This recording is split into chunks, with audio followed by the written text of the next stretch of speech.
اهلا بيكم في فيديو جديد من فيديوهاتنا. فيديو النهارده سهل قوي وهنتعلم مع بعض حاجه بتلخبطنا كلنا، وهم اكتر علامتين مميزين لزمن اسمه present perfect. طيب هم مين؟ اللي هم since و for. طيب عندي اختلاف بسيط قوي ما بين since و for. ايه هو؟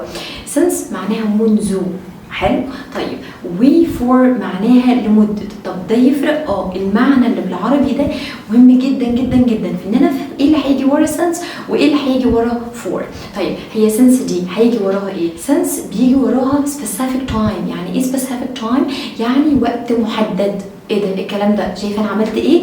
since بيجي وراها وقت محدد، بدايه الحدث، الحاجه حصلت امتى، الحدث ده بدا امتى، حصل امتى، خلاص الساعه كام، الشهر انهي، خلاص اتفقنا. زي مثلا نقول since 1999 منذ عام 1999.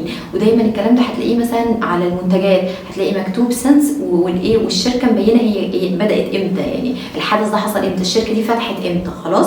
طيب اقدر اقول كمان since April، الموضوع ده حصل منذ ايه؟ منذ ابريل. البدايه كده خلاص حصلت منذ ايه؟ ابريل. since April. اقدر اقول since Monday، منذ يوم الاثنين، بدايه الحدث يوم الاثنين، خلاص. since summer. طيب منذ ايه؟ منذ الصيف حصل كذا كذا كذا. اقدر اقول كمان since the morning، منذ الصباح حصل كذا. اقدر كمان اقول since 3 o'clock، منذ الساعة 3، من الساعة 3 بالظبط وحصل الموضوع ده. since yesterday، since last night، منذ البارحة، من الليلة اللي فاتت مثلا. since I was born، من ساعة ما اتولدت، منذ ولادتي حصل كذا. since midday أو since midnight، منذ نص الليل أو نص النهار كده. since the holiday، منذ الأجازة.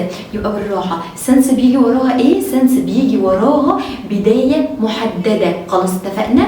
دايما هتلاقي نفسك بتعمل كده، البداية حصلت كده، خلاص. نيجي مع بعض بقى الفور. فور معناها لمدة. شايف انا بعمل ايه؟ لمدة، بفرد الوقت. طيب هي بيجي وراها ايه فور؟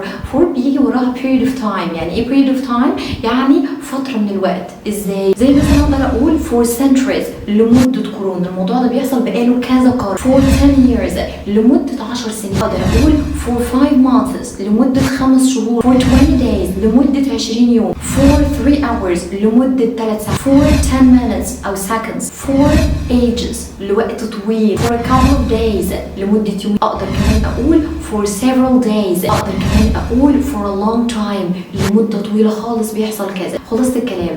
since بداية الحدث، أوكي، وقت محدد، وقت محدد.